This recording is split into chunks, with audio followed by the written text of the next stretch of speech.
Hallelujah, hama dzinodikana. It's good to see you all. This is a wonderful afternoon. I welcome you.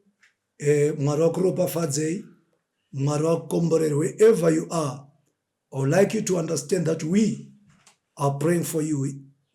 Here at Chibanda Media, we are praying for you. With my colleague, Vamunosimboona, Murume Mtemauya, Evangelist Damiano Chisale.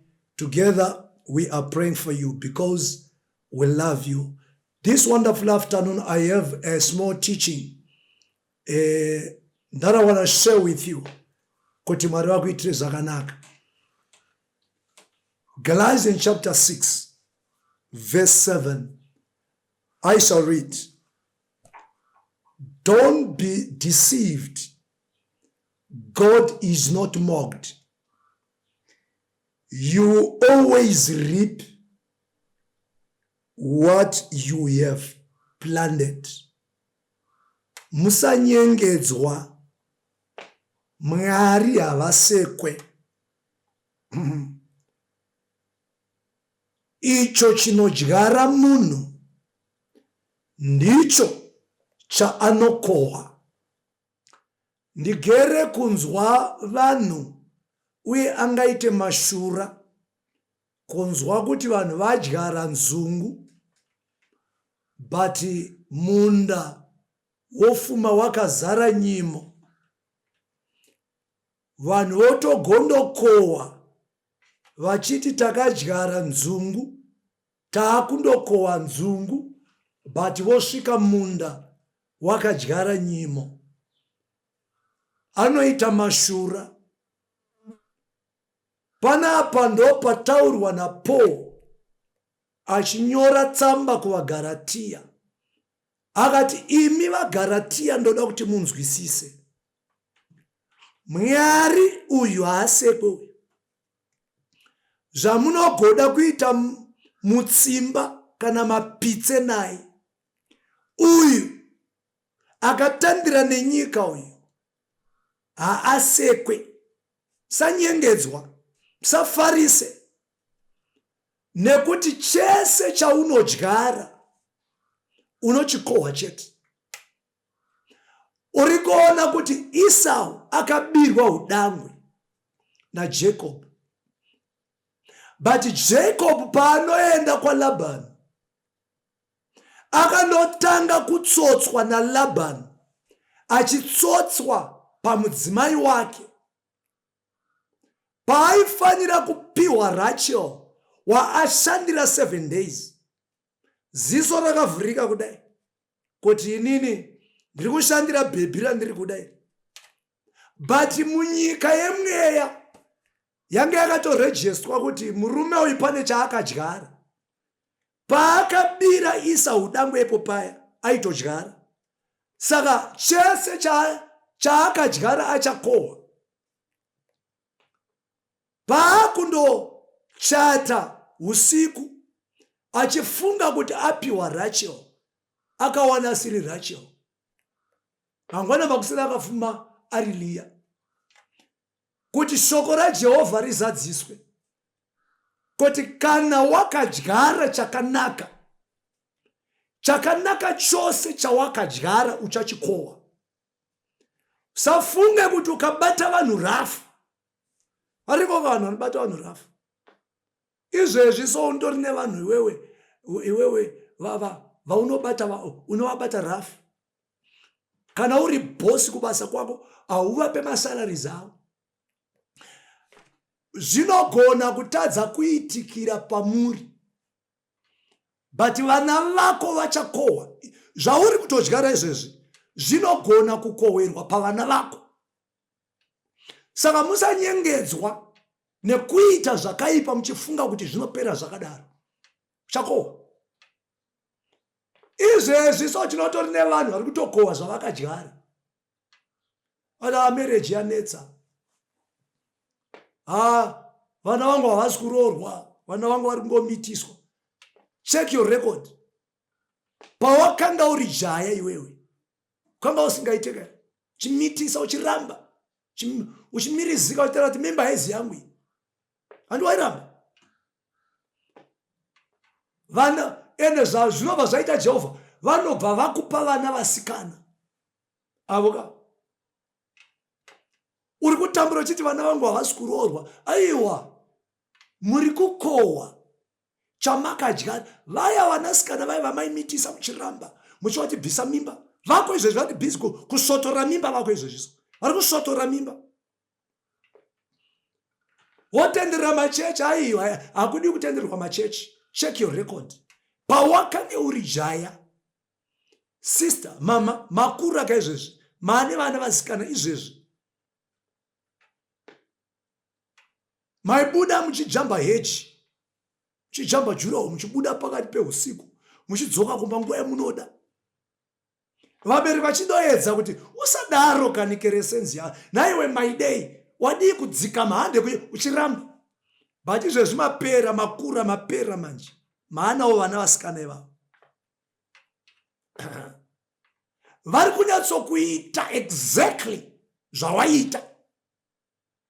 Kushona kune tsumo inoti mbudzi kudya mufenje hufanya nini.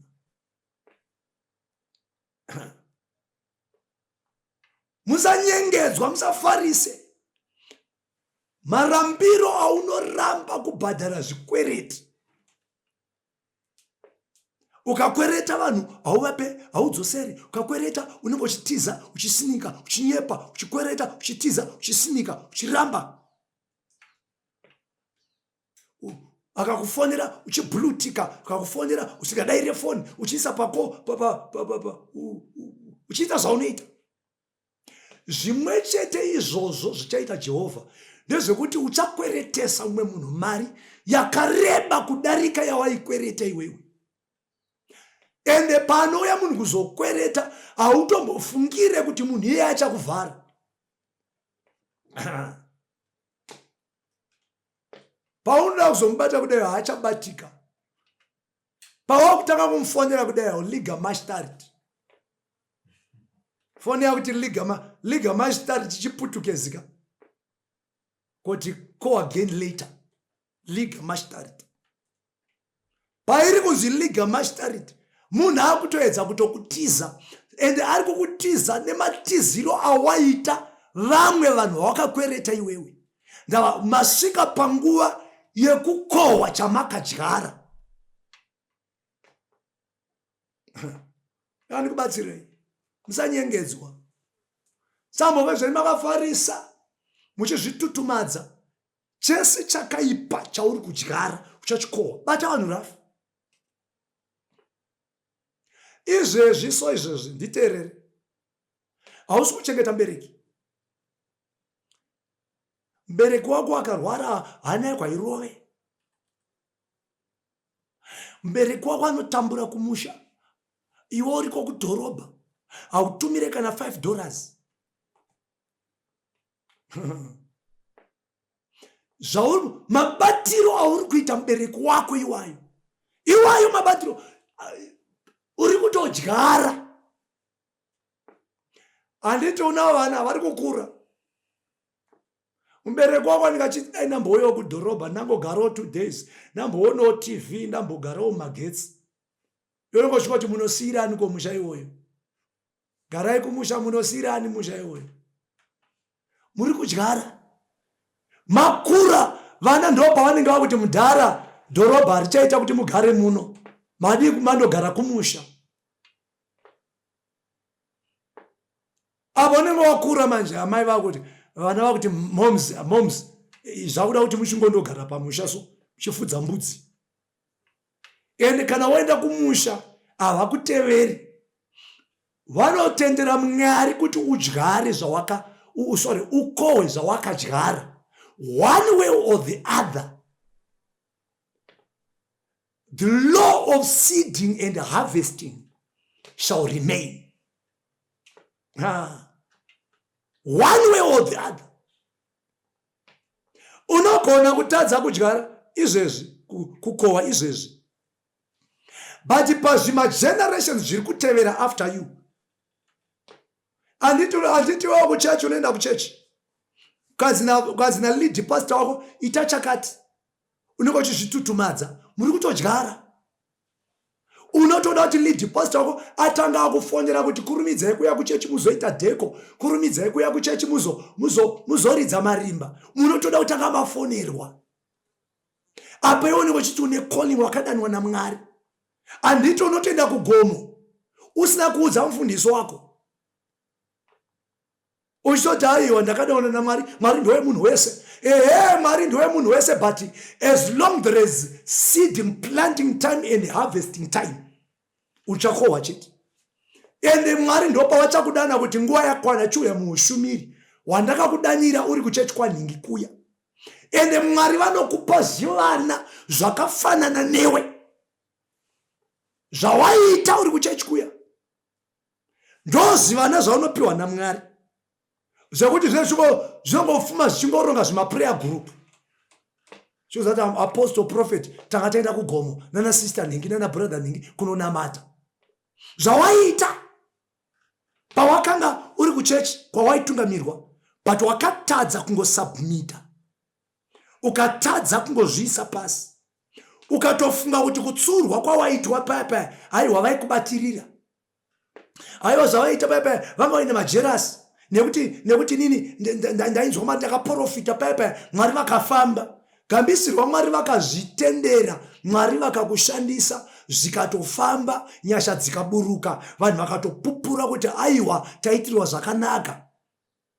Mwari vachida kungoedza kukuratidza kuti kune chinhu chinonzi kuzvininipisa uye kune chinhu chinonzi pride.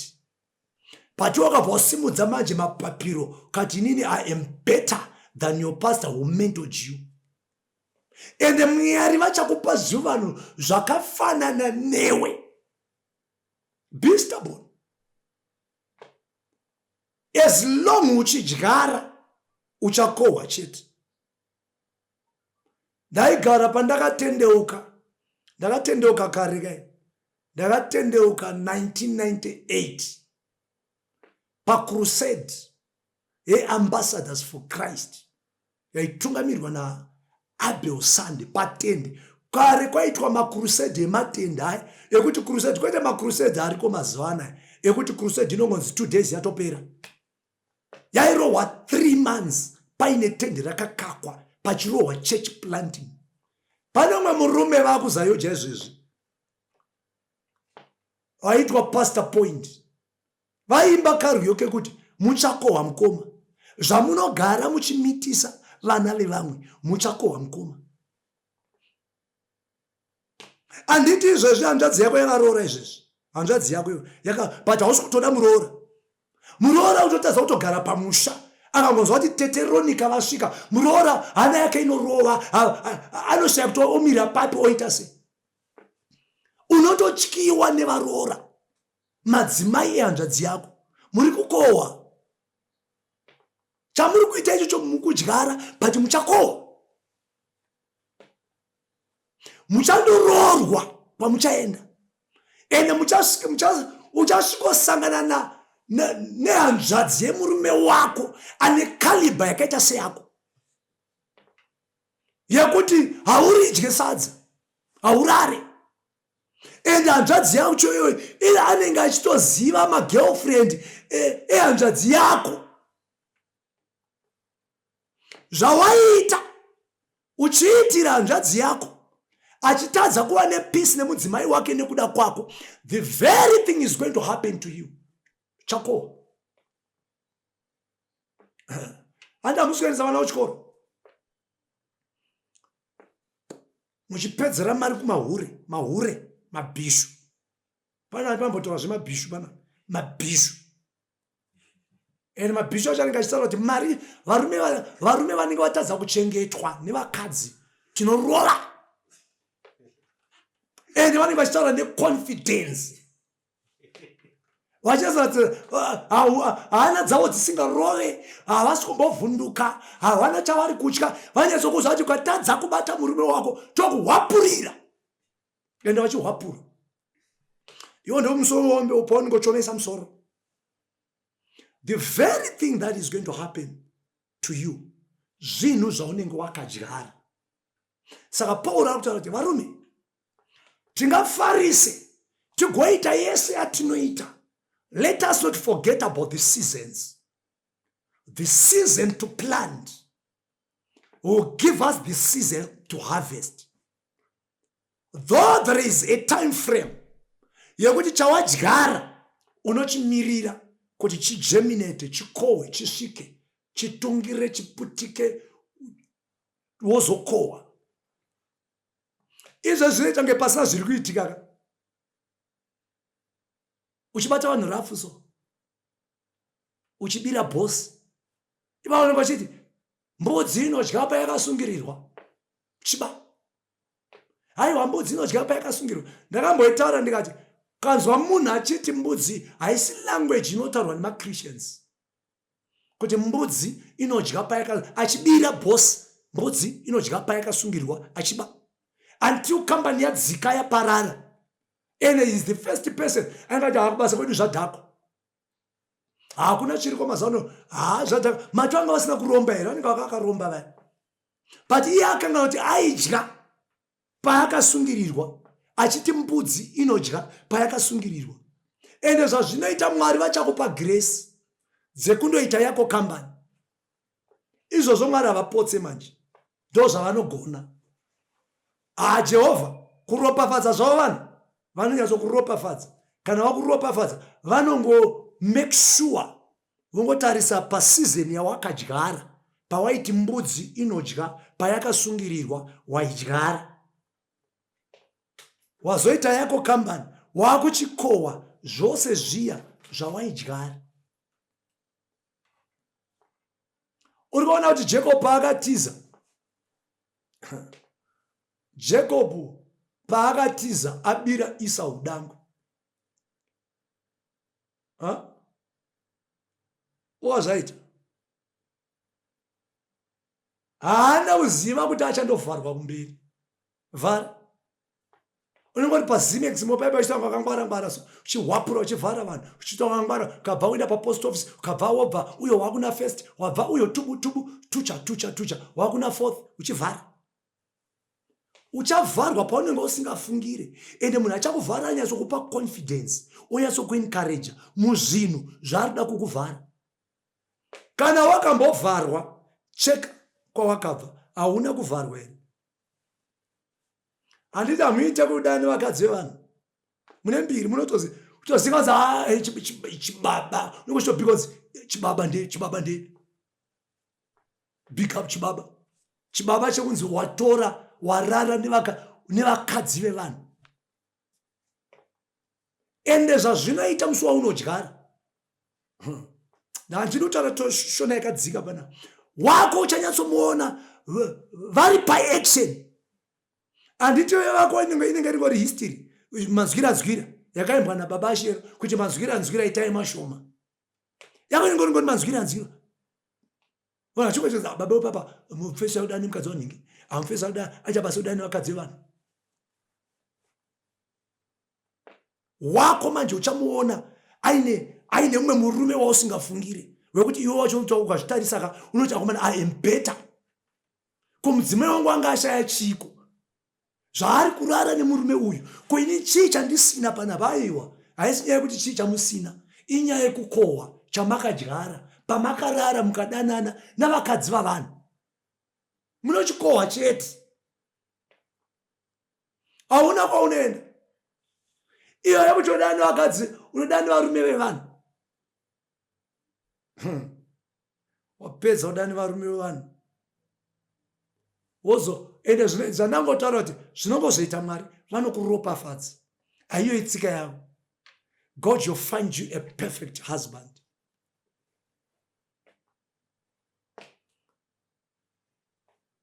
Kana Mwari vakupa manje murume zvavanoita Mwari, vanongodzokorera kuhistory yako waiita sei. History yako ndotaura kuti waidanana nevarume vevanhu. Mwari voti right. Vaishaya hope, sekushaya hope kwavaiita. Now it's your turn. Saka ndinoda kukubatsira hama dzinodikana. Chese chatinodyara chingave chakanaka kana kuti chakaipa, mudyari wacho ndiye achachikohwa. It might take 2 years. It might take 5 years. It might even happen wafa. But chichabudira pavana vako. Ndosaka wakanzwa Bible richiti madzibaba edu akadya mazambiringa anovava. Pavaidya mazambiringa anovava vaidyara. Sezvinonzi anotapira akanga asipo. Ndosaka kunyanya kuenda ikoko. But madzibaba aya zvavadya anovava abatwa kana kuti agarwa neuzeze ndiani? Vana vakutambura izvezvi. Tina vanhu vari kuromba kaizvezvi. Vakazi hana aro ane zvidumwa rinofema, vakomana haite, vakomana vekuti ukasvika panhamo so vanhu vanohana dzavo dzinorova vatsvaka kusuduruka. Vachitya iwewe kuti kutya kunzi hanzi une dumwa rinofema. Muri kudyara. Ende madyariro amuri kuita muchakohwa. Ozonzwa Bible rotanzi vakadyara mhepo vachakohwa chamupupuri, whirlwind. Ramba kudyara mhepo kuti ukohwe chamupupuri. Dzidza kuita zvakanaka. The same Bible says in the book of Galatians, musaneta kuita chinhu chakanaka, for in due season we shall all reap. So it might not be today, but usaneta kuita chakanaka. I'll give you a very good example. Abraham akagara pamuti yeMamre during the afternoon. Anoona varume vatatu vari kupfuura nenzira. Itsika yaAbrahama naSara kuti hapana anopfuura nepamba pavo. Zvite akasavadaidzira kuti huyai pano. I'll give you a very good testimony. Ya ambuya vangu inini, amai vakabereka amai vangu. She was a great evangelist in Methodist Church in Zimbabwe. We see. Patakakura pamusha waitotuka pakabikwa pakasara chikafu kana kuti wasirwa chikafu ahupo, ziva kuti it is as good as hauna kusirwa chikafu. Ndava pamba pedu isusu padhuze neroad, padhuze 7 meters 10 meters away from our yard kuenda paroad inopfuura nevanhu every day. Angopfuura so vakagara pamuti uriposo mutsamvi vachiverenga Bible ravo reshona so. Vaida vakangonzwa sound yemunhu vaitodaidzira ndiani uya kuno pinda mukitchen, munhu otopinda otozvisevha. Ndozaita Abraham. Noona varume vatatu vakati ndinoda kudyara ini ndoda kudyara. Ndoda kudyara chakanaka nekuti itsika yangu yekugara nchidyara chakanaka. Whether Mwari vandiitira kana kuti Mwari havana kundiitira, I don't care. But all I want to do is to sow good seeds. Akavakumikidza, uyai kumba kwangu tigadzire bata, tigadzire cheese. Mudzimai wangu Sara akubikirei. Vaya vandobva vati ko tingaite sei. Kambisirwa hasi kuziva kuti it is the Godhead family. This was the angel of the Lord. Whenever the Bible talks of the angel of the Lord, it is talking of Elohim. Ndokubva vabikirwa ndokubva vadya. Abraham haasi kutarisira kuti vanhu ava havazi vanhu nje. Abraham aringoti itsika yangu yekungoitira vanhu zvakanaka, ndisingatarisire chakanaka kubva kune vandaitira.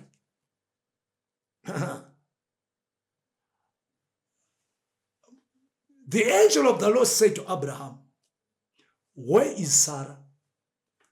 When Sarah ari mutendo, zvikanzi muudze kuti gore rinouya sengwa ino Sarah yachabata pamuviri anenge atone mwana. Bible rinoti Sarah ainzwa ndokubva aseka.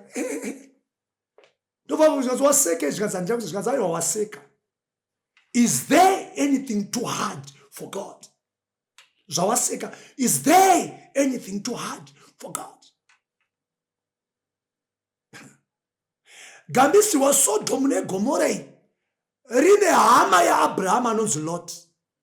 Ivo Mwari ndobva vatanga kuita nhaurano vari pachavo mwakati zvinotingamuvanzire here kuti tiri kundoparadza Sodom neGomora, ndava kuna nephew yake kanonzi Lot, zvinotingamuvanzire zvikazi aiwa chinhu hazvingaite kuti timuvanzire. Ndobva vatanga kutaura naye kusvika Abrahama akutanga kuindasida.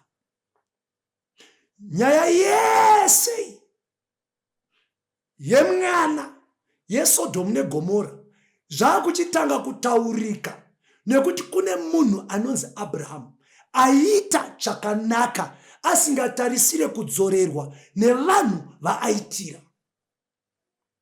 Mwari vakabuda musaga, Mwari vakutobvotomoka.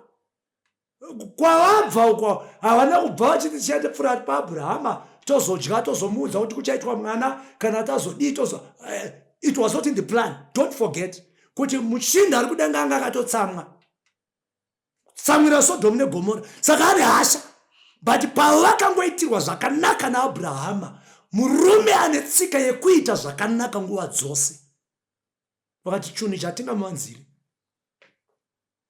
Kune dzimwe nyaya dzekuti Mwari vanotanga kukutaurira kana iwewe uchinge wangoita zvakanaka.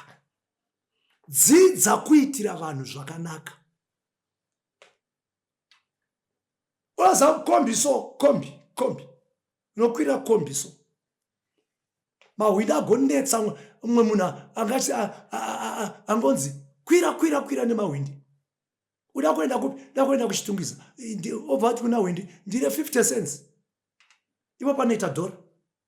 Obva zawindi kwira, but waunoenda naye haasi hwindi anosara parengi, unoenda nakondakta haasi kuzviziva kuti wataura nahwindi 50 cents. Kondakta anotanga kukunetsa, but muine vatendi mukombi vane dzimwe mari dzavada kundotenga maice cream nedzimwe mari dzavakabhajetera kundoona mahure mabhishu. Anotadza kungoti my brother my sister don't worry, keza ndikuwedzere 50 cents. Pauri kuwedzera 50 cents iyoyo uri kutodyara. Rimwe ramazuva uchawana mukana wekuenda kuAmerica, kuUK, Canada, Ireland, South Africa, Botswana, Mozambique, washoterwa nekamari kadiki, unotanga kukohwa pa 50 cents iya. Hama dzinodikana, asuza kuenda kumberi. I hope I've spoken to you. I want you to understand this. Chese chaunodyara, whether chakanaka kana kuti chakaipa, roya vana vevamwe, but iva nemufungo mumusoro mako kuti vana vako vacharoyiwa semaroyero aunoita vana vevamwe. Bata vamwe vanhu rafu nekuti wewe une office yepamusoro. Mabatiro auri kuita vanhu rafu, ziva kuti iwewe nguva ichakwana yekuti vanhu vari pasi Mwari vachawasimudza voenda pamusoro pako, vachakubata rafu semabatiro awaivaita. Hama dzinodikana, in my conclusion, musanyengedzwa, Mwari avasekwe. Icho chinodyara munhu ndicho chaanokohwa. I want you to understand this. We are praying for you here at Chibanda Media. May God continue to bless you in Jesus' name. Amen.